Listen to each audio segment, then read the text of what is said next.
ఎవరిని సంతృప్తి పరచడానికి చేస్తున్నారు కానీ అల్లు అర్జున్ని వెంటాడే విషయంలో మాత్రం సంథింగ్ బిహైండ్ ద స్క్రీన్ ఉంది.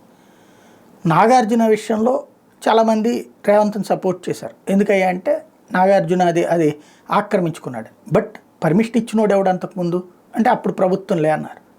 ఓహో అని ఓకే ఒక పెద్దోడిని కొట్టారులే అన్నాడు.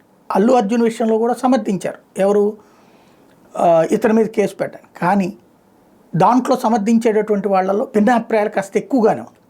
ఇక్కడ ఒక వర్గాన్ని సంతృప్తిపరచడం కోసం ఇంకొక వర్గాన్ని వేధించడం అనేటటువంటి రూటు కరెక్టా అన్నటువంటి పాయింటే వచ్చింది. ఇప్పుడు అల్లు అర్జున్కి సంబంధించి నిన్న హాస్పిటల్కి వెళ్ళాలనుకున్నాడట. వెళ్ళి పరామర్శిద్దామంటే వెళ్ళడానికి వీల్లేదని నోటీస్ ఇచ్చారట. ఎందుకంటే జనాలు భారీగా వచ్చేస్తారని.